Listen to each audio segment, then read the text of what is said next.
Oui, qui va nous lire la voix? Isaïe 51, 12 à 13. Isaïe 51.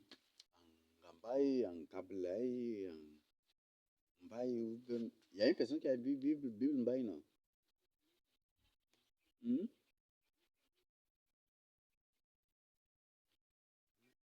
La fois passée, vous parlez. Vous, c'est Cantique Mbai. Ok. Oui? Isaïe 51. Mhm. C'est moi. Mhm. C'est moi qui vous console. C'est moi qui vous console. Dieu parle de ses vrais enfants ici. Ça va? Donc, tous les enfants de Dieu, quelles que soient les conditions, s'ils sont sur la terre, sont dans les deux. Ça va? Toujours exposés à des humiliations, exposés à des persécutions, exposés à des fausses accusations, exposés à des diffamations et exposés même aussi à quoi là, des campagnes de dénigrement et de diffamation aussi partout, ça et là, partout. Donc je crois que c'est récurrent, eux-mêmes ils présentent ça aussi partout. Mhm. Qui es-tu pour avoir peur de l'homme mortel? Qui es-tu pour avoir peur de l'homme mortel? Vous comprenez? Hmm? Hier, je vous parlais de la persécution et Dieu a permis qu'aujourd'hui, en méditant la parole de Dieu, je suis tombé sur ça. Et je voudrais que nous étudions ça en profondeur. Ça, Dieu te dit, qui es-tu pour avoir peur de l'homme mortel? Celui qui te tire, il va mourir aussi, non? Ou soit il sera tué aussi, non?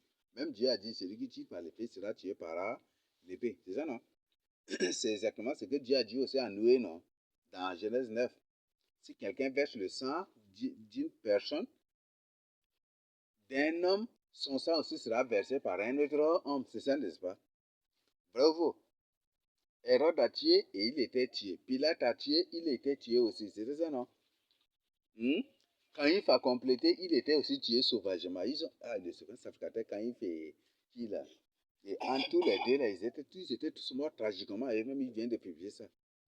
C'est là qui dit non, c'est mieux que Jésus meure à notre mère. Voilà, ils ont fait tout pour que Jésus soit tué là. Ils étaient morts tragiquement. Leur mort était la plus horrible. Premièrement, d'abord, que l'empereur les a tous dépouillés d'abord de tous leurs biens. Juste après la mort du Seigneur, là, qu'ils étaient destitués. Et juste après, là, ils étaient destitués. Ils avaient mené une vie très misérable. Et par la suite, l'empereur avait ordonné leur mort et ils étaient tous tués. Et comme ils ont complété la mort du Seigneur Jésus-Christ, la crucifixion du Seigneur Jésus-Christ en public, et aussi ils étaient aussi tués en public. Une mort très honteuse que celle encore de Jésus. Vous voyez ça très très très honteuse. Et qui étaient des grands chefs, grands leaders quand ils étaient trucs, mais quand par la suite, c'était très honteux. Voilà, oui, nous continuons. Et du fils de l'homme, pareil à l'herbe. Qui es-tu pour avoir peur de l'homme mortel et du fils de l'homme pareil à l'herbe? C'est bon? Donc l'homme n'est que de l'herbe. Vous connaissez ce qu'on appelle l'herbe, non? Hmm? Bon, tout le monde connaît l'herbe, mais vous connaissez quand même la vie d'une herbe, n'est-ce pas? Hmm? Hmm? Donc l'herbe ne dure pas. L'herbe ne dure pas. Ils sont comme des herbes. Ça ne dure pas. Quand les herbes poussent, il y a des animaux qui viennent brouter, ça le fait disparaître, c'est ça, n'est-ce pas? Hein?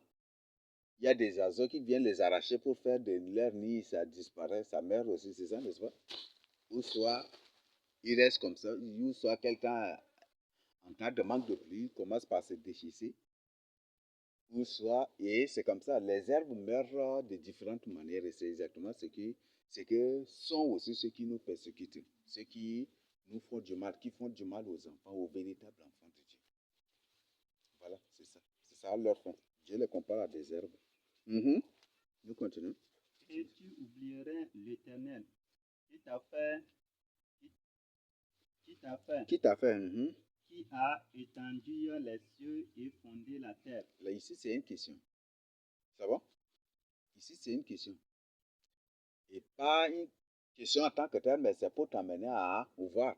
Parce que si tu as peur de l'homme mortel, pour renier Jésus-Christ, pour abandonner Jésus-Christ, pour retenir la vérité captive, pour ne plus vivre dans la crainte de Dieu, pour vivre dans le péché. C'est que tu finis, si tu as peur de l'homme pour faire ces choses-là, c'est que tu es en train d'oublier Dieu qui t'a créé, Dieu qui a le pouvoir de tout sur ce que tu l'as déjà oublié dans ta vie. Parce que tu finiras par oublier, même si en faisant automatiquement, tu peux, mais par la suite, là, déjà, ta vie va commencer par dégrader. Et la fin, c'est quoi? Tu oublies complètement Dieu et tu deviens terrible à terre, et puis c'est comme ça. Et tu ne vas pas vivre longtemps pour mourir, et c'est comme ça aussi. Donc, c'est un grand piège que de renier Jésus-Christ. C'est un grand piège pour l'Église de retenir la vérité captive, parce que toute Église qui retient la vérité captive, toute Église qui a peur d'être persécutée, toute Église qui a peur d'être fermée, par le fait de dire la vérité, cette Église se retrouvera dans le monde après. Oui. C'est une Église qui se retrouvera dans le monde après. Donc, l'Église ne doit pas du tout avoir peur de ces choses-là. Ce n'est pas aujourd'hui que ça a commencé. Mais ça a commencé avec les véritables. Autant, je nous renvoie toujours à Ngata Tomolvay. Combien d'églises étaient fermées au temps de Ngata Tomolvay? Combien d'églises? Est-ce que ça a été une humiliation pour ces pasteurs-là? L'église est fermée, le pasteur accepte d'aller être tué joyeusement, heureusement. Beaucoup étaient chassés et l'église était fermée. Est-ce que ça a été une honte pour eux? Combien de pasteurs? Pourtant, je vous demande, vous savez, le passé éclaire, le passé éclaire le présent. Le passé édifie beaucoup aussi. Je parle du contexte biblique, le passé édifie beaucoup, fortifie beaucoup. Le passé même nous donne l'assurance et la garantie. Donc, recherchez, si vous des trucs là, menez des recherches. Vous allez écouter des gens qui étaient qui étaient des pasteurs. On a rencontré des vieilles personnes, très vieilles personnes, qui nous ont avoué des choses. L'église était fermée. Ça ne nous a pas choqués, ça ne nous a pas énervés, ça ne les a pas mis en colère contre Dieu. Ça n'a pas été une honte pour eux, mais ça a été plutôt une fierté, une bénédiction. C'est plutôt leur fierté. Ils se sont estimés heureux. Et jusqu'aujourd'hui, ils disent qu'ils continuent par exposer l'initiation. Ils ne vont pas fermer la bouche. Voilà. Donc, vous savez, quand un boutiquier vous fermez, le gouvernement, les autorités, complotent ou d'une manière comme ça, légale, ou partent pour fermer sa boutique, là, est-ce qu'il va être tranquille? C'est son gagne-pain, n'est-ce pas? Bravo. C'est son gagne-pain, non? Il ne sera pas tranquille. Il va tout faire pour ouvrir l'église, pour voilà, négocier ça et là pour que l'église, pour que sa boutique soit ouverte ou réouverte. Mais l'église de Christ n'appartient pas à une personne. Et Dieu ne négocie pas. Ce qui fait que ceux qui tentent de faire cela, Dieu le tue sur place. Ou soit, quelque temps après, même on nous a raconté. On était où pour l'évangélisation? On nous a raconté ça. C'est à Sido. On nous a raconté une histoire vraiment terrifiante. Des gens se sont entendus pour aller fermer. Bon, pas seulement, mais aussi à Kumbra. Des gens se sont entendus pour aller fermer une église. Ah, oui, pour fermer une église et en allant là, ils sont dans la voiture, avec joie d'aller fermer l'église à cause de coutumes. Là. En allant seulement, ils ont commis l'accident au cours de la route et beaucoup étaient morts. Et le projet de faire visiter ceux-là qui sont sortis vivants, ils ont compris que c'est parce qu'ils partent contre Dieu que Dieu les a battus au cours de la route et puis allez, ils ont fait demi-tour et le projet annulé. À Combra, des gens ont pris de feu pour venir pour brûler carrément l'église. Mais en venant, ils se sont heurtés à autre chose. Quand il s'approchait, la foudre là. Il y a des gens qui étaient foudroyés sur place. Et depuis après, pris filtre aussi.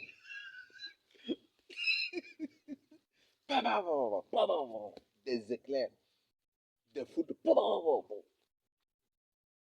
Merde. Ils en profitent parce que l'église a exposé l'initiation. Pourquoi ils disent, pourquoi l'église a exposé l'initiation? Il faut venir brûler. La défaite dans leur camp, non.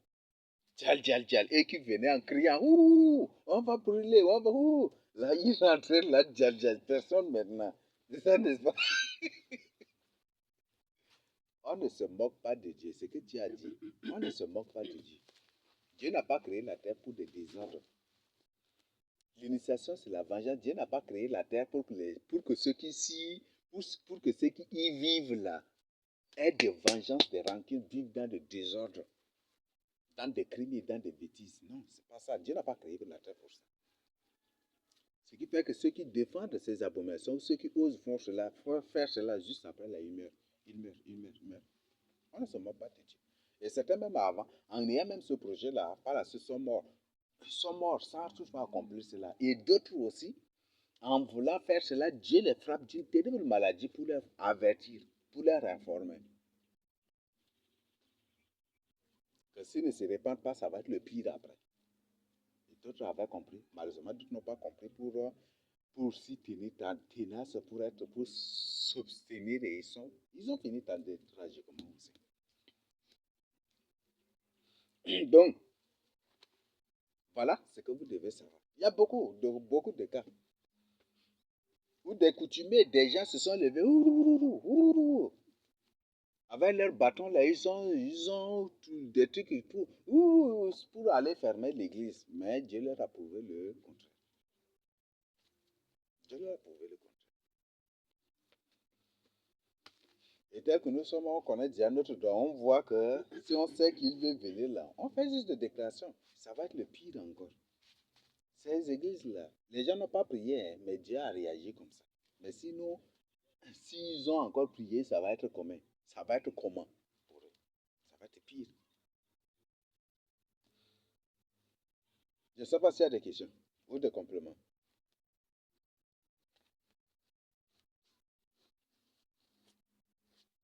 Hmm?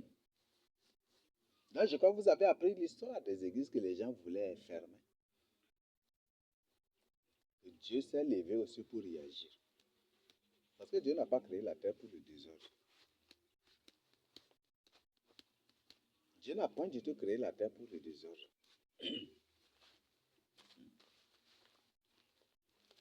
Dieu n'a pas du tout créé la terre pour la vengeance ni pour l'inimitié. Dieu n'a pas du tout créé la terre pour subdiviser les gens. Mais c'est les coutumiers qui ont créé tous ces désordres-là. C'est ce que Nimrod a fait même au début. Et c'est la même chose qu'ils sont revenus pour continuer. Donc ça ne vient pas du tout de Dieu. L'inimitié et la vengeance. L'inimitié et la vengeance, c'est ça. L'inimitié et la vengeance, c'est ça. Les principes de base de l'initiation, des coutumes et des traditions. Vous voyez même ce que les chefs coutumiers font aux gens. Moi, j'ai dit la constitution du pays, c'est une moquerie. C'est une constitution qui se moque, et je ne sais pas, qui se moque ouvertement, publiquement et officiellement des Tchadiens. Et pas seulement des constitutions du Tchad, mais la constitution de Centrafrique, du Cameroun, de n'importe quel pays, c'est la même chose. De n'importe quel pays au monde. La constitution de la Chine, même chose. Constitution de l'Amérique, même chose. Constitution de l'Union européenne, même chose. Constitution de la France, même chose. Toutes les constitutions du monde se moquent de leur population. C'est des bêtises, c'est des conneries.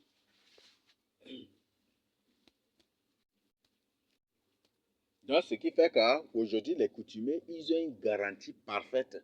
Même s'ils font quoi, même la Constitution est là pour les défendre, c'est ça. Et aujourd'hui, avec leur affaire de deal, c'est ça, hein, aujourd'hui, les animaux sont devenus, les humains sont devenus aujourd'hui des animaux.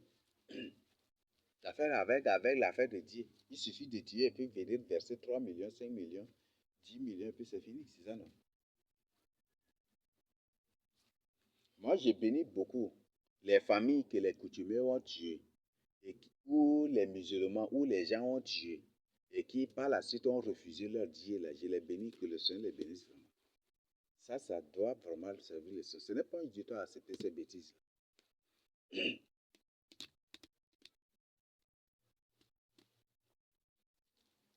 Tu tues une personne et puis tu coupes les papiers, tu mets 1000 francs, 10 000, 10 000, 10 000, jusqu'à, tu calcules jusqu'à 3 millions, 5 millions, et tu viens, tu donnes ces papiers-là aux gens, tu dis c'est la valeur de ton enfant qui est dans la vie ôtée. Ça, c'est une moquerie. C'est une déclaration de guerre encore. Vous voyez, c'est ça la constitution tchadienne. J'ai dit la constitution du Tchad même, c'est une moquerie, c'est des bêtises et des conneries. C'est des bêtises et des conneries. C'est ça la constitution. Hein. La constitution, c'est pas seulement du Tchad, mais de n'importe quel pays. C'est des bêtises et des conneries. Donc la constitution du Tchad reconnaît la population, reconnaît les Tchadiens comme des moutons. Comme un voyageur qui voyage avec son voiture, quand il roule sur une chèvre, là, il s'arrête et puis, il dit, voilà, chèvre en a hein? Et puis voilà, il demande le prix de la chèvre, voilà, tu veux quelle valeur, et puis il prend, et puis voilà. Et c'est ça. Donc, c'est exactement ça aussi. Et cette même reconstruction dit, si un animal tue une personne, il ne faut pas le tuer. Si tu le tues, vous allez payer. Et même pas seulement payer, mais être emprisonné. Vous voyez? Donc, vous voyez, les crocodiles, les hippopotames qui font des dégâts là, que si un hippopotame tue une personne, il faut que l'hippopotame tue 7 personnes d'abord avant de le tuer. Vous voyez? Donc, les animaux sont élevés au-dessus des hommes jusqu'à 7 fois. Donc, les hommes ne sont rien que. Et bientôt, le gouvernement tchadien va se débarrasser complètement des Tchadiens pour laisser les crocodiles et les hippopotames comme population tchadienne. Ça va être ça ce qui va se passer. Oui. Et en Amérique, même constitution. N'importe quel pays au monde, même constitution. C'est comme la même chose. Donc bientôt, ils vont se débarrasser des humains. Et c'est ça, c'est un génocide terrible que le gouvernement est en train de préparer. N'importe quel gouvernement. Le gouvernement mondial, tout comme local, est en train de préparer. C'est un génocide total qui arrive. Parce que le gouvernement va se débarrasser de tous les humains pour laisser les animaux libres. C'est ça, non?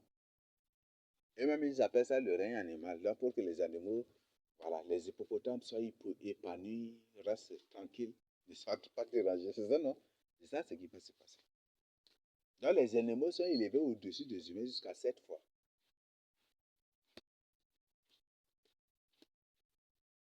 Mais en réalité, la plupart de ces hippopotames sont des démons. Ce sont des esprits, même les crocodiles. Je crois que vous avez vu, non, les quoi là?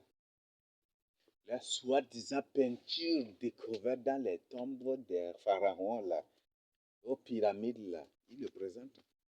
Les démons qui ont des formes de crocodile, ce sont des animaux adorés. Ce sont des démons adorés. Et vous voyez, la constitution du Tchad, c'est exactement la constitution de l'Allemagne même. Ce sont des choses de Hitler là, qui vous voyez partout là, la défense des animaux. Ça, c'est des constitutions, ce sont des lois hitlériennes qui sont aujourd'hui, ou masraïennes, c'est ça qui existe maintenant aujourd'hui. Les animaux n'ont pas de valeur à leurs yeux. Les humains n'ont point du tout de valeur à leurs yeux.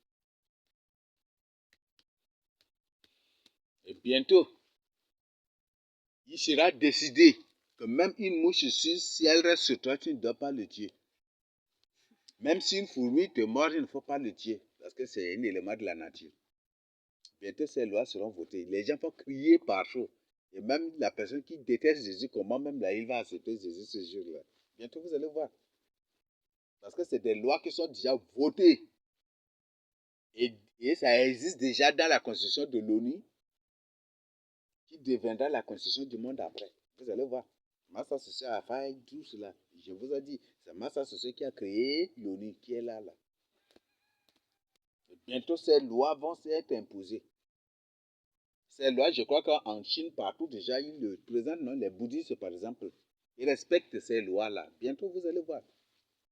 Ça va devenir une loi mondiale.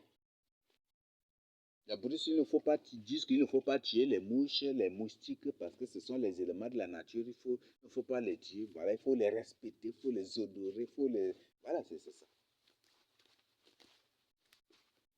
Bientôt, hein, il sera décidé que même les moustiques, vous ne devez pas tuer. Même les mouches, il ne faut pas les tuer. Les crapauds, grenouilles, serpents et scorpions, ceci. Même s'ils te mordent, il ne faut pas les tuer. C'est là que les yeux des gens vont s'ouvrir.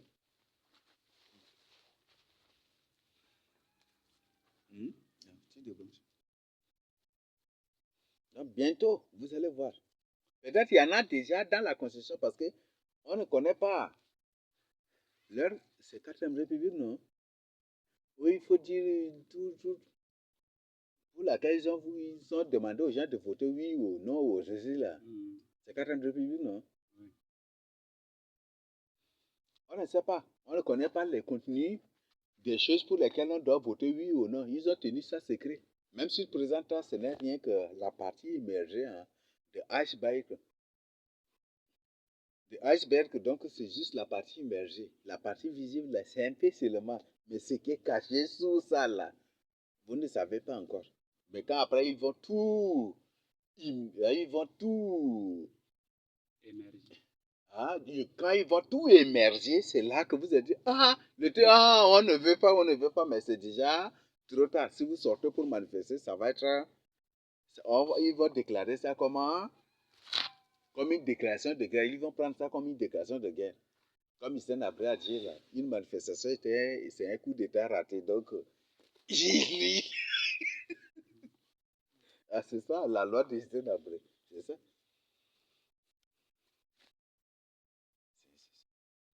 Donc, bientôt, vous allez voir des choses. Dans certains pays, ça commence déjà. Ça va venir. Les gens ont voté oui. Ils ont voté oui pourquoi? Ils n'ont pas vu le contenu de ce qui est, de ce qu'on leur a présenté vous voyez ça. Les gens sont pris au piège. C'est pourquoi si tu n'as pas voté, tu es erré. Hein. Il y a certains élus pour éviter des problèmes, ils sont partis ils les ont effrayés que non, si tu ne votes pas, ils vont venir t'emprisonner. Ils sont venus, ils sont partis pour mettre leur truc en empreinte là. Comme si eux aussi ils ont voté. Il y a certains qui ont fait cela comme ça. Vous voyez ça? Est-ce que c'est ça marcher avec Jésus que ça? Ce ne sont pas des élus. Une personne qui agit ainsi n'est point du tout un enfant de Dieu. Même Jésus n'a pas voté. Le vote n'a pas existé aujourd'hui. J'ai déjà partagé avec vous.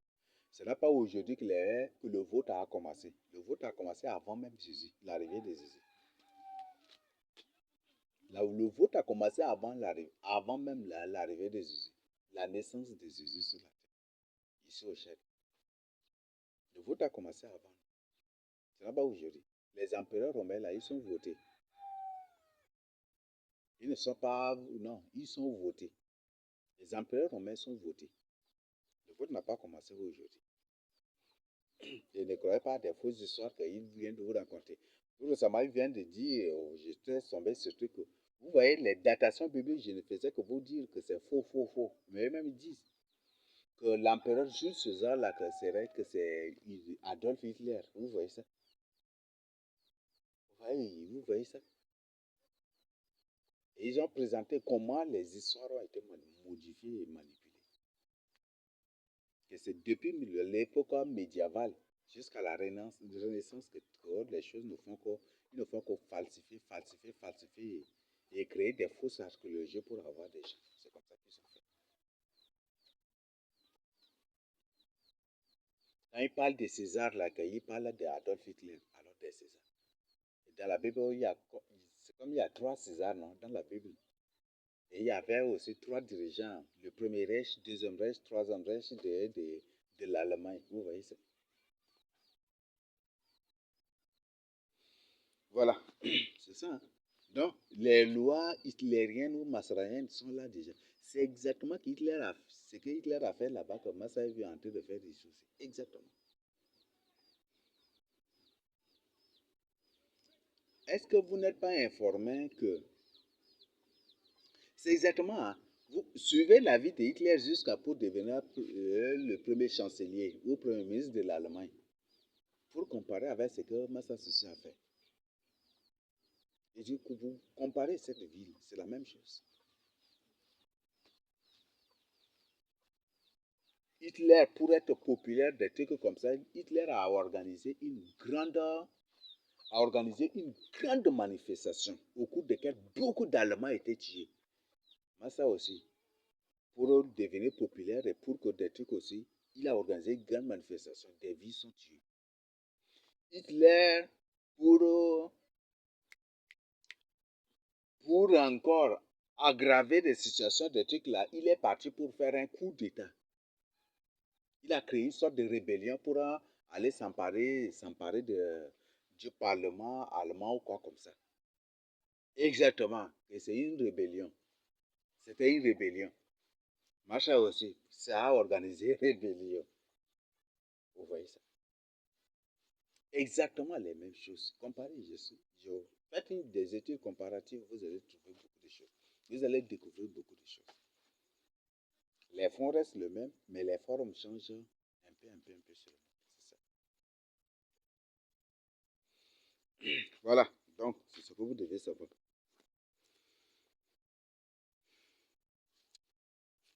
Voilà, nous allons lire Romains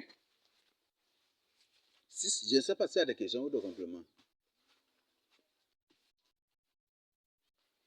Nous allons lire Romains 1, verset 17.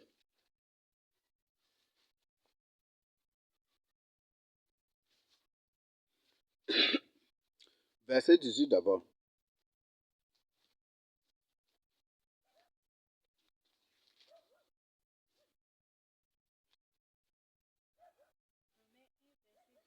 « 18 à 19, oui. La colère de Dieu se révèle du ciel contre toute impiété et toute injustice des hommes qui retiennent injustement la vérité captive. Qui retiennent injustement la vérité captive. Car ce qu'on peut connaître de Dieu est manifeste pour eux. Dieu le leur ayant fait connaître. Ça va? Donc, tous ceux qui retiennent la vérité captive, le gouvernement, les églises, soi-disant églises, qui retiennent la vérité captive là, même des gens qui retiennent la vérité captive, chaque personne, chaque institution, chaque groupe, chaque association, gouvernement ou ceci, tout qui retient la vérité captive, la colère de Dieu va se déchaîner sur eux. Ça va les frapper. Aucun d'eux ne va échapper. C'est parce qu'ils savent très bien que la colère de Dieu va les punir, va les frapper. Aujourd'hui, ils cherchent à tout prix nous rendre malheureux. Et non seulement nous rendre malheureux, mais ils veulent que nous aussi, nous retenions la vérité captive comme eux, pour subir le même sort. Mais ça, moi, je ne peux pas employer nous ici, mais moi particulièrement, je ne vais point du tout retenir la vérité captive. Et à toi aussi, de ta part, de prendre la décision. Les églises refusent de dire la vérité. Les églises retiennent la vérité captive. Les églises emprisonnent, capturent même la vérité pour les emprisonner. Les églises abattent même la vérité aujourd'hui. Et les églises déracinent même la vérité aujourd'hui. C'est parce qu'elles ont peur d'être fermées. C'est parce qu'elles ont peur d'être pauvres. C'est parce qu'elles ont peur de la prison. C'est ça qui retient, ce qui fait qu'aujourd'hui, ces églises sont devenues des églises des démons. Ces églises sont devenues des églises des démons aujourd'hui.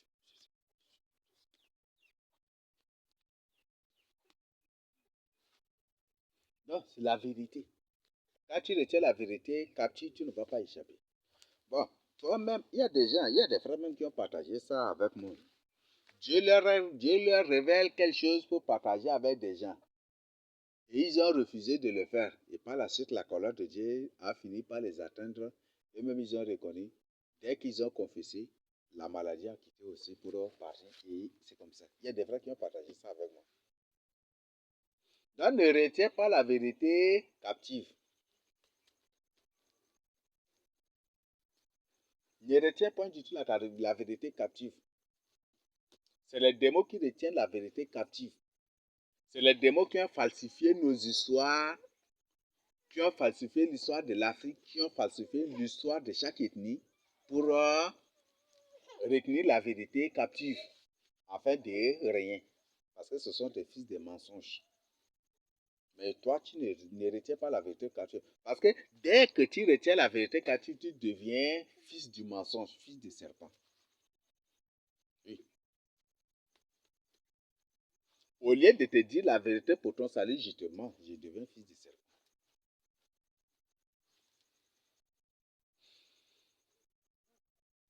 C'est ça. Il y a beaucoup de gens qui connaissent des secrets.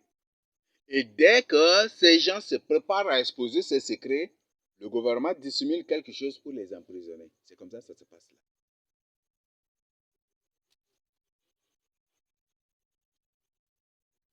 Vous voyez, pourquoi les généraux, les colonels, les gouverneurs, les ministres, ces gens-là, après leur retraite, le gouverneur, même parfois même les préfets aussi, certains là, oui, les préfets, les sous-préfets là, c'est rien encore, mais les préfets, gouverneurs, ministres, les grands députés, présidents de l'Assemblée par exemple, ou les hauts cadres, les ministres, ceux qui travaillent à la présidence. Pourquoi, juste après leur retraite là, le gouvernement les envoie soit à l'extérieur, très loin du pays, ou soit le gouvernement les bon, c'est une sorte d'emprisonnement. Le gouvernement construit une très belle villa et il les met là-dedans et ils sont bien protégés. Pour qu'ils soient complètement déconnectés de la société. Pourquoi? Parce que ces gens ont des secrets. Ces gens ont des secrets. Et si le gouvernement les laisse entrer en contact avec la population, avec leur famille, certains de leur famille, avec certaines personnes, ces gens vont déballer tout sur le gouvernement. Ils vont exposer tous les mensonges du gouvernement. Ils vont exposer tous les secrets. C'est pour ça que quand un général est en retraite, il est caserné bien dans un lieu. Ou soit eux-mêmes, ils vont faire tout pour que la personne meure aussi. C'est eux-mêmes qui vont emprisonner la personne. Ils savent que c'est une personne qui va démasquer. Ça, c'est ce qui se passe. Et certains, comme tellement qu'ils sont tenaces, le gouvernement est obligé de créer une soi-disant accusation pour les envoyer directement à la maison d'arrêt et emprisonner dans un lieu où il va être déconnecté même des autres pour que le secret qu'il possède là ne soit pas divulgué. C'est comme ça, ce monde dans lequel nous vivons.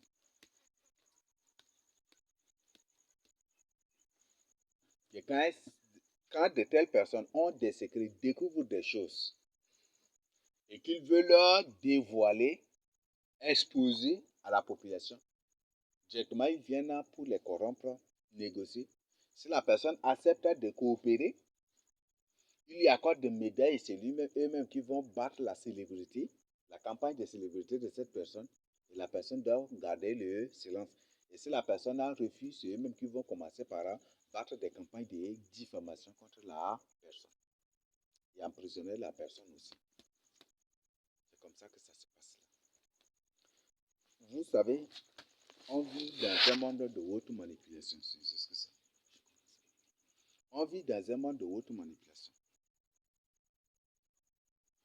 Une manipulation terrible est ce monde dans lequel nous vivons. C'est pourquoi si tu n'es pas une personne qui aime la vérité, tu ne vas pas comprendre comment ce monde-là fonctionne. Tu ne vas pas comprendre. Si le monde marche avec les mains, tu ne vas pas savoir. Si ce monde-là marche avec la tête, tu ne vas pas savoir. Si le monde est en train de ramper, tu ne vas pas le savoir. C'est comme ça. Et si ce monde est en train d'être détruit, tu ne vas pas le savoir. Parce que tu n'as pas l'amour de la vérité. Nous sommes dans un moment où le monde est en train d'être détruit. En secret, secret, secret, secret. Dans Apocalypse, la Bible dit que le temps est venu pour détruire ceux qui détruisent la terre. Vous voyez? Le monde est en train d'être détruit, mais en secret, secret, secret. Mais beaucoup de gens ne comprennent pas. Beaucoup de gens ne comprennent pas cela. Mais le monde est en train d'être détruit, mais en secret, secret, secret, secret. Les pays sont en train d'être détruits, mais en secret, secret, secret, secret. Les chefs d'État sont remplacés par d'autres personnes déjà, mais en secret, secret. Vous ne savez même pas. Vous ne savez même pas. Et vous croyez que c'est votre président là qui est là encore, alors que c'est une autre personne. Une autre entité qui est là déjà à sa place.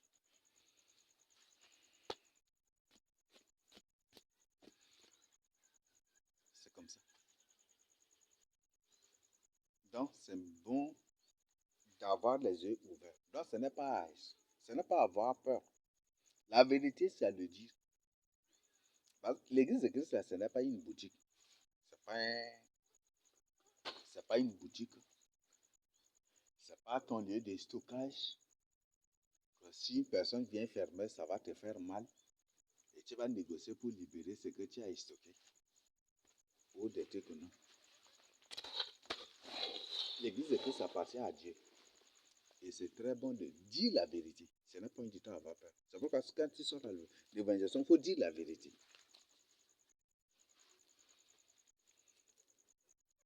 C'est à dire la vérité. Il y a beaucoup de choses qui se passent. Donc nous ne sommes point du tout de ceux qui allons retenir la vérité captive. Mais la vérité, nous devons dire pour le salut des âmes. Parce que c'est ce que ça dit, vous connaissez la vérité vous affranchira. Il y a des pasteurs aujourd'hui il y a des soi-disant pasteurs aujourd'hui qui ne pourront plus dire la vérité. Parce que le gouvernement les a déjà pris dans le piège. Et le jour où ils oseront seulement dire la vérité, le gouvernement va aussi exposer leurs secrets et puis c'est fini. Ce qui veut qu'ils ne vont pas dire la vérité. Ils sont des secrets. Ce que vous devez savoir, la plupart, si une personne ne croit pas qu'il y a des agents de renseignement secrets dans une église, la personne se trompe. Il y a des églises, d'ailleurs même la plupart même des pasteurs aujourd'hui sont des agents de renseignement secrets. Même la plupart des anciens des églises que vous voyez là, aussi sont des agents de renseignement secrets. La plupart des diacres de leurs soi-disant églises là, parfois ce sont des agents de renseignement secrets. La plupart des membres sont des agents de renseignement secrets.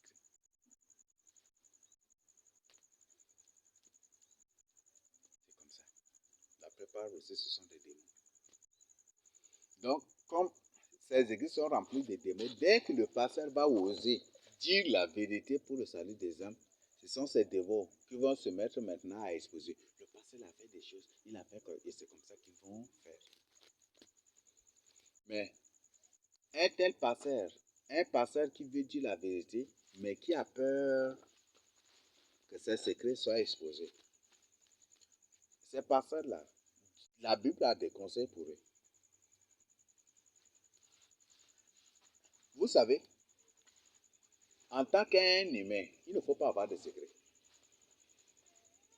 Ça, c'est un conseil gratuit que je te donne. Parce que si tu as des secrets, tes secrets sont tes faiblesses. Est-ce que vous me comprenez? En tant qu'humain, il ne faut pas avoir de secrets. Parce que tes secrets sont tes faiblesses. Je crois que vous le savez, non? Vous me comprenez, non? Il ne faut pas du tout avoir des secrets. Même si tu fais des confessions en cachette, ça devient tes faiblesses. Parce que le jour où ces confessions-là, par malheur, l'ennemi expose ça quelque part, ça va être une source de découragement. Tu risques de retourner dans le monde. C'est pourquoi moi, je n'ai pas peur. J'expose tous mes péchés là. Je les confesse publiquement. Là, je n'ai pas de secret. Je suis tranquille. Hein. Mais ceux-là qui font leur confession en secret, ils sont là. Par exemple, ils font confession en secret avec le diacre. Peut-être le juge. Peut-être de passage seulement, s'il voit le diacre avec le frère là, reste en train de causer, il va être terrorisé. Est-ce que ce n'est pas les confessions que je viens de faire là qu'il est en train de dire? Et si par malheur, en restant, s'il voit que les deux sont en train de le regarder et puis de causer, et finalement, il n'est pas tranquille, il devient un esclave même. Vous savez, vous confessez pour être libéré, mais ces confessions deviennent encore des pièges pour vous. C'est pourquoi n'ayez point du tout peur de confesser vos péchés en public. Faites ce que je fais là, ça va beaucoup vous aider. Faites comme moi je le fais là. N'ayez point du tout la peur ni honte de confesser vos péchés en public. Non, n'ayez point du tout peur. Parce que si tu confesses tes péchés en secret, ça devient piège, ça deviendra piège pour toi.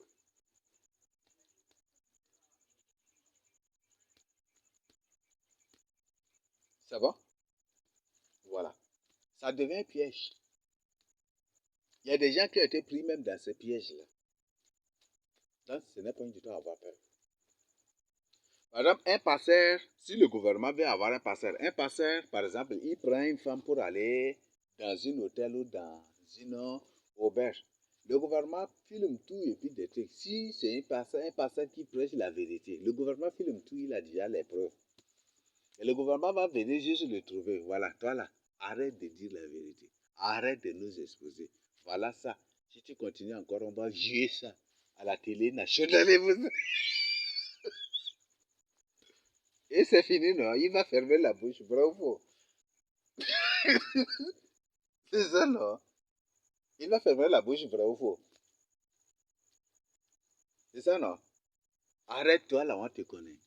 On te connaît, toi là, on te connaît.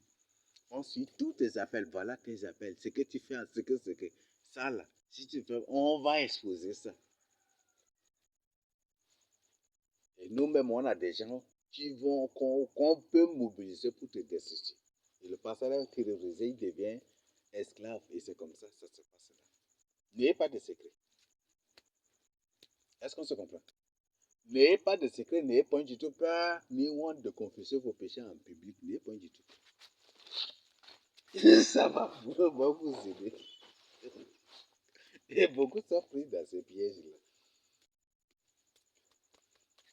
Vous savez, même ceux qui nous suivent là, tous ceux qui nous persécutent là, ils sont en train de suivre nos appels. Chaque appel qu'on fait là, ils suivent.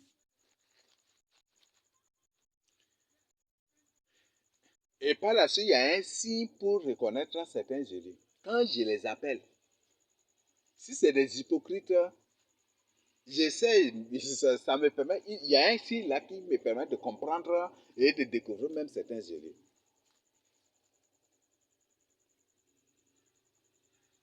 Quand tu les appelles, c'est des hypocrites. Ces gens-là ont laissé des indices quand on les appelle. Tu vas voir que leur appel ou ceci, c'est différent des autres comme ça aussi.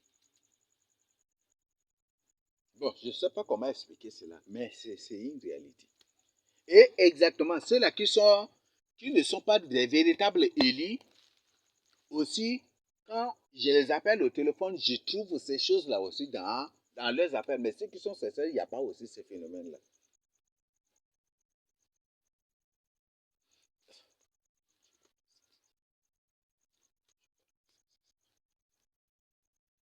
Donc, il ne faut point du tout avoir des secrets. Il ne faut point du tout avoir des secrets dans ta vie. Parce que tes secrets vont être des pièges pour toi. Parce que là où je suis, si je fais des choses en secret, dès que ces choses-là seront exposées, ça va être tellement une honte pour moi. Vrai ou faux? Quand tu confesses tes péchés en secret, Tu fais telle chose et puis tu confesses en secret, mais tu oublies. Peut-être que si cela est révélé un jour, exposé un jour, ça va être comment pour toi? Hmm? Ne confessez pas vos péchés en secret. N'ayez point du tout ça.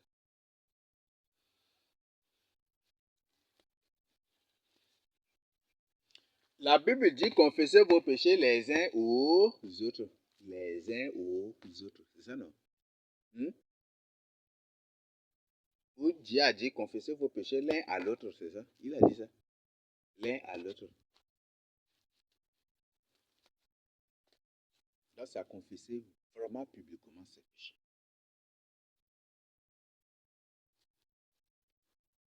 Et ça va beaucoup t'aider. Donc, voilà ce que je tiens à partager avec vous. Donc, la malédiction est sur ceux qui retiennent la vérité captive. On n'a pas peur de la fermeture de l'Église. Parce que exposer les coutumes et les traditions revient à un complot du gouvernement, des autorités, et des autorités par les coutumiers pour fermer l'Église. Peut-être en ce moment-là, ils sont en train de chercher, est-ce qu'il n'y a pas une personne qui cherche à nous porter plainte? Et ils sont en train de chercher ces gens-là. Et dès que peut-être la personne, ils trouvent la personne qui veut déjà nous porter plainte directement, ils vont trouver la personne pour négocier, conclure déjà carrément avec la personne. Et c'est toujours comme ça qu'ils le font. Peut-être qu'ils sont en train de chercher.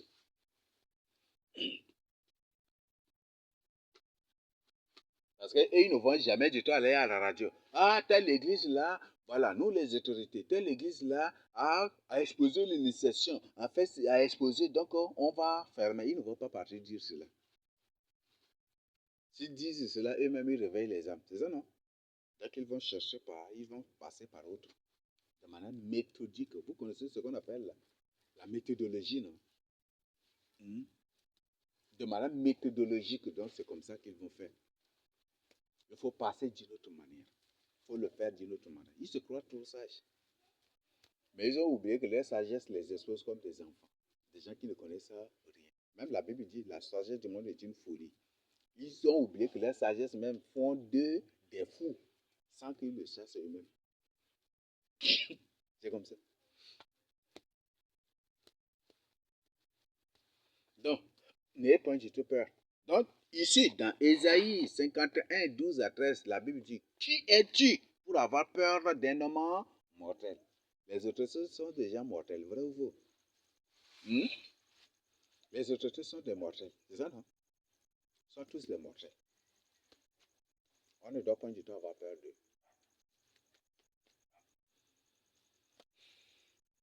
On ne doit pas du tout avoir de moyens pour refuser de dire la vérité.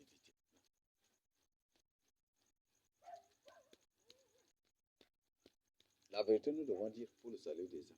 Ça, nous ne devons pas du tout avoir peur. Là-bas, là, sur la terre, là, on est tous des étrangers. Hein? On est tous des étrangers. Et des voyageurs sur la terre. Nous sommes tous des étrangers. Même les démos, là, qui aujourd'hui se font des présidents, des gouverneurs, des préfets, des sous-préfets, des généraux, des ceci, des capitaines, voilà, des gens de droits de l'homme, des gens de droits des enfants, des gens de droits des femmes, des gens, voilà, de l'ONU, des gens, des gens de partout mondial, ceci, tous ces gens, ces démons, eux aussi sont des étrangers voyageurs sur la terre. Ils sont des étrangers. Parce que le jour où Jésus va venir avec nous là, ils vont tous descendre, tous sans exception, sous la terre là-bas. Et puis c'est fini. Certains se font des artistes, certains se font des célébrités, ça et là, tous. Tous. On est tous des étrangers voyageurs sur la terre. Donc sur cette terre sur laquelle on est là aujourd'hui, là, cette terre où nous sommes actuellement là, on est tous des étrangers voyageurs.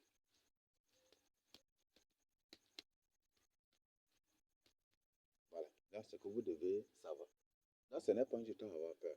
En matière pour ton salut, tu dois ouvrir la bouche. Parce que c'est ce que ça dit, c'est sur les violents qui entreront dans le rang de Dieu. Il ne faut pas du tout avoir peur. Il ne faut pas avoir peur des gifles des gens. Il ne faut pas avoir peur des humiliations des gens. Il ne faut pas du tout avoir peur de leur diffamation, de leur dénigrement, de ceci, de leurs humiliations. Il ne faut pas du tout avoir peur. Ni peur de la prison. Parce que les prisons d'abord étaient conçues pour les enfants de Dieu. Ce n'est pas conçu aujourd'hui pour nous. Aujourd'hui, les constitutions de n'importe quel pays font comprendre et ils sont tentés de... Et ils imposent aux gens à croire que les prisons étaient conçues pour les malfaiteurs. Mais or, dans la Bible, ce n'était pas ça. Donc aujourd'hui, on a deux compréhensions de choses différentes. Croyez à la Bible que croyez à ces foutaises-là. Croyez à la parole de Dieu que de croire à ces foutaises-là. Les prisons étaient conçues d'abord pour les enfants de Dieu. Et pour les enfants de Dieu, pour les serviteurs de Dieu. Les prisons, là, étaient conçues d'abord.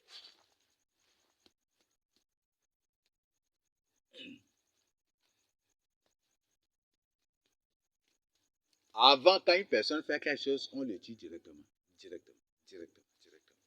Mais c'est pour les enfants de Dieu. Comme les gens, les enfants de Dieu, les serviteurs de Dieu, les prophètes, quand les gens les amènent, ils ne trouvent qu'ils n'ont fait aucun mal. Ils sont obligés de les garder là. Et c'est ça, les premiers preuves de prison. Et par la suite, il faut créer un cadre. Et c'est comme ça que les prisons ont été créées. Et même là, ils ont enseigné l'état de nature, non? C'est ça, non? Vous avez appris cela là, dans l'état de nature ou des trucs là.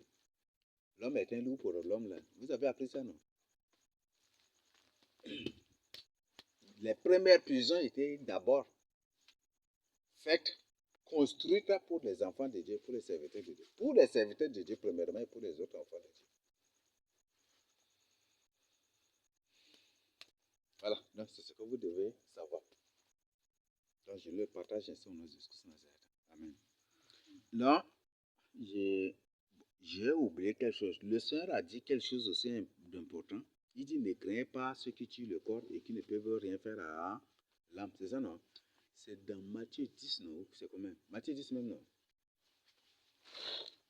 non? C'est dans Matthieu 10, non?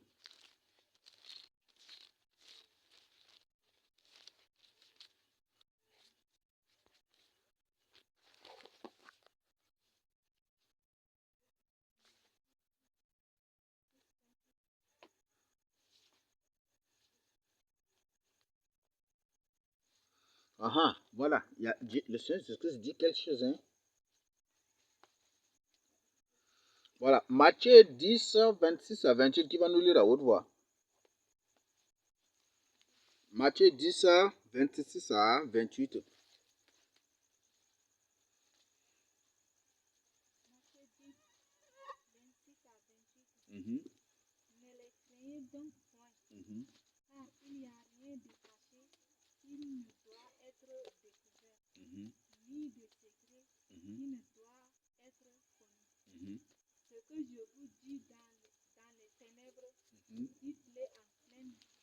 Ce que je vous ai dit en oreille, prêchez-le sur les toits. Ne craignez pas ceux qui tuent le corps et qui ne peuvent tuer l'âme. Craignez plutôt celui qui peut faire périr l'âme et le corps dans la géhenne. C'est bon? Vous avez écouté, non?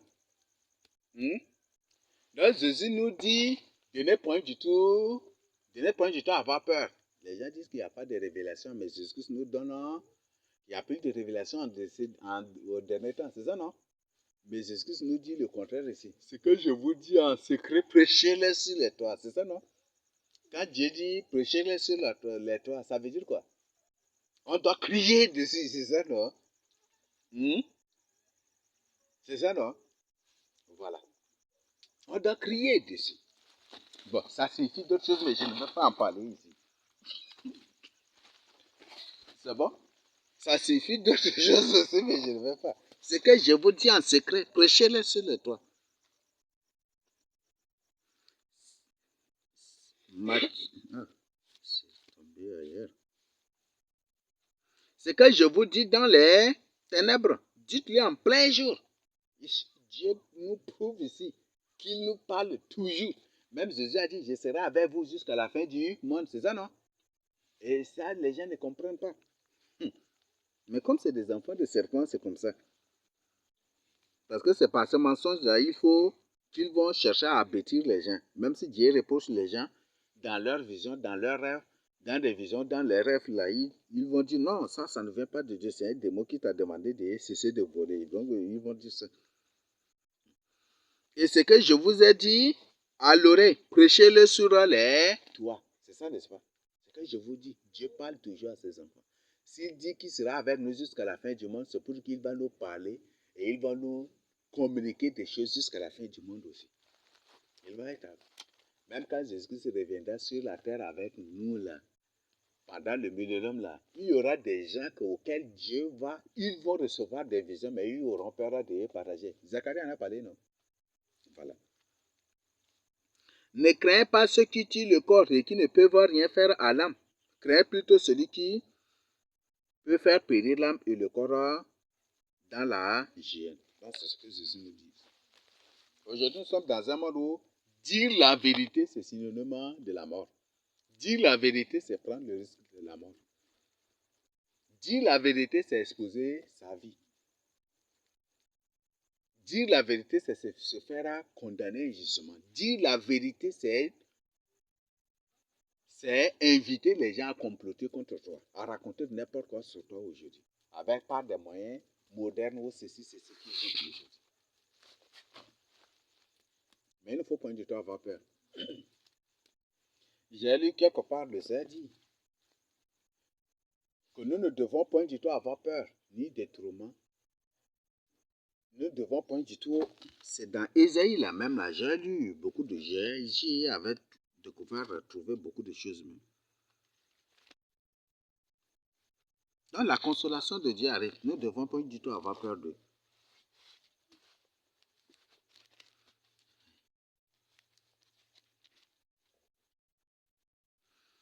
C'est comment j'ai trouvé que, donc, que tout cela là deviendra une bénédiction pour nous. Les persécutions, les outrages, les emprisonnements, la mort, tout là deviendront de la bénédiction. Isaïe 51.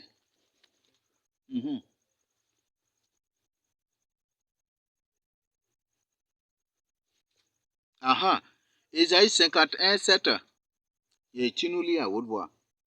Écoutez-moi, vous qui connaissez la justice, peuple qui a ma loi dans ton cœur, ne crains pas l'opprobre des hommes et ne tremble pas devant leur outrage. C'est bon, le verset 8.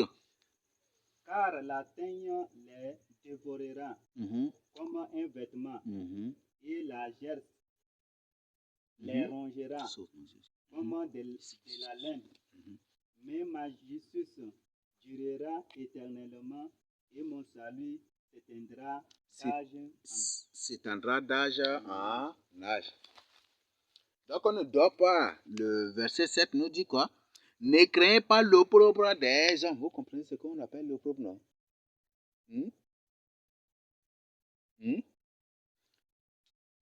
Yomini, opprobre, honte, vous savez faire la différence, non? Voilà. Donc Dieu nous dit ici, nous ne devons pas du tout craindre l'opprobre des hommes. Et si une personne ne comprend pas, on peut lui expliquer, on va lui expliquer aussi. Ne tremblez pas devant leurs outrages. Vous comprenez ce qu'on appelle l'outrage aussi, non? C'est ce que Dieu nous dit ici. Là, nous ne devons pas du tout avoir peur. Dieu parle de ses véritables. Dieu parle ici à ses véritables enfants.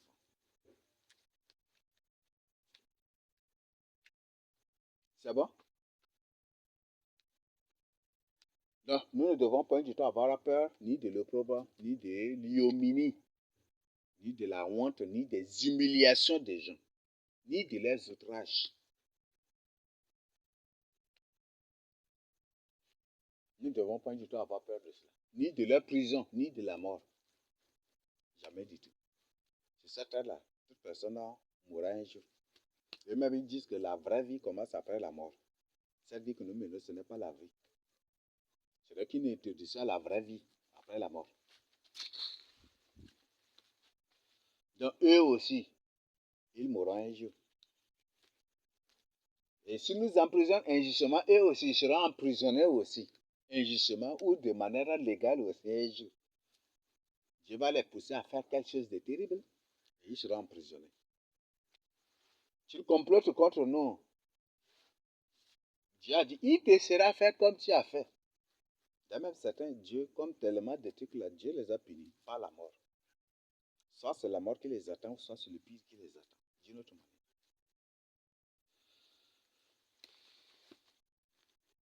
Voilà, c'est comme ça.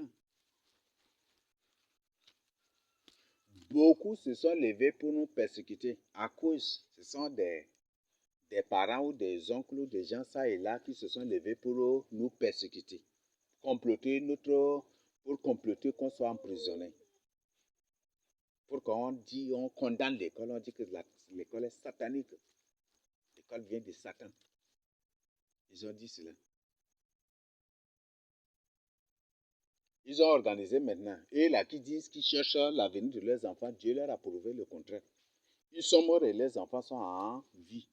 Et cela doit servir de leçon aux autres, que ce n'est pas une personne qui prépare l'avenir de son enfant. Beaucoup sont déjà morts. Et les enfants qui veulent marcher avec le Seigneur Jésus sont encore en vie. Dieu leur a prouvé le contraire. Là, ce n'est pas toi qui garantis l'avenir de ton enfant, ce n'est pas toi. Et ce n'est pas l'école qui est l'avenir d'une personne. Et même bien d'exposer, non, que c'est les colons qui ont gravé ça dans le cerveau, qui ont gravé ça dans la tête des Africains, que sans l'école, il n'y a pas de développement. Sans l'école, il n'y a pas de réussite. Et même, ils ont publié ça. Ça, c'est eux-mêmes qui ont publié ça. Hein. Que c'est les colons qui ont gravé cela. Et même des présidents africains maintenant qui se lèvent pour condamner ça. Donc, ce n'est pas du tout à avoir peur. Si on t'insulte une fois, peut-être c'est le niveau de ta couronne qui augmente un peu, qui augmente au ciel là-bas. Si les gens complotent une fois contre toi, c'est une grande maison qui t'attend au ciel. C'est une bénédiction. Non, ce n'est pas du tout à avoir peur. Et là, on est en train de lire ça sans lire Thessaloniciens, 1 Thessaloniciens, sans vous présenter le livre de Timothée, sans vous présenter le livre de Pierre, de 1 Pierre, 2 Pierre, ça y est là, sans vous parler de ça encore. Donc, les apôtres n'avaient pas du tout peur de la mort. Et Pierre a ouvertement dit, Paul a ouvertement dit, les autres ont ouvertement dit qu'ils désirent sortir de leur corps, quitter ce corps-là. Parce que cette vie sur la terre, c'est rien. Ils désirent ardemment la mort pour partir. Et la Bible nous dit, imitez les modèles des apôtres qui ont vécu avant nous. Imitez. Ils n'ont pas peur de la mort. Ça peut-être pour eux, ça peut, vous allez dire c'est très loin. Mais je dis c'est pas trop loin. Mais c'est comparable ou comme l'histoire est falsifiée, peut-être c'est ce qui était passé même au temps de Ngata Tongolba. Où des gens n'ont pas peur de la mort. Les gens, ils tuent déjà là. Lesquels qui sont encore, vous dites, la personne marche gaiement, comme si il part pour prendre une médaille ou peut-être c'est pour prendre une couronne. La personne marche et c'est pour aller être tué. Les gens n'avaient pas peur de la mort au temps de Ngata Tongolba. Des personnes n'avaient pas du tout peur de la mort. N'avaient pas du tout peur des insultes, ni des injures, ni des complots, ni de la fermeture de leurs églises aussi. Ils n'avaient pas du tout peur. Ils ont crié haut et fort. Voilà. Donc, nous ne devons pas du tout avoir peur. Il ne faut pas avoir de peur de persécution. Si tu as peur de persécution, c'est que tu es différent de Jésus. Jésus a dit, s'ils m'ont persécuté, vous serez aussi persécutés. C'est ça, non? N'ayez point du tout peur de la persécution, ni de la prison. Voyez? Donc, marchez fermement avec Jésus-Christ. Donc, je nous partage ça encore au nom de Jésus. Amen. Bon, je ne sais pas s'il y a des questions. Non, c'est juste ça, c'est que je voudrais que partager avec vous pour que vous compreniez. Et ces messages-là, souvent, le Seigneur nous met au cœur de se partager. Il y a une grande tribulation, une sorte de grande tribulation qui va éclater avant l'enlèvement. Et vous devez vraiment vous y préparer. Parce que peut-être, on ne t'a pas encore tapé une fois, mais quand on va te taper en public, ça va être une vraie... Tu risqueras de rater le but et ça ne va pas t'aider. Donc, je t'invite à te préparer. Si tu parles beaucoup, il faut arrêter de parler aujourd'hui. Si tu es une personne qui aime beaucoup insulter, il faut arrêter ça aujourd'hui. Si tu es une personne qui aime beaucoup la bagarre, tu ne veux pas qu'on te tape. Et si une personne va te toucher, tu vas faire la bagarre. Il faut arrêter ça aujourd'hui. Il faut arrêter vraiment. Donc c'est pour que chacun s'y prépare vraiment. Et si tu es peut-être une personne qui ne veut pas être humiliée, c'est vraiment aussi à te préparer. Parce que peut-être les autres, vous avez écouté, nous on le subit. Peut-être ce n'est pas ton tour, mais peut-être ce jour on va dire... Jérémie, c'est beaucoup en rame, et puis toi-même tu mets la radio et puis tu es en train d'écouter. Quelle serait ta réaction ce jour-là? Ou peut-être eux-mêmes ils montrent un truc. Jérémie, c'est un pornographique. Voilà, et puis ils présentent cela. Et c'est la pornographie jouée par d'autres personnes, mais ils prennent juste ton apparence, ton image pour graver comment c'est toi qui es en train. Si tu vois de telles choses, est-ce que tu pourras supporter? Hein? Est-ce que tu ne vas pas te suicider? Donc, c'est pour te préparer vraiment éventuellement.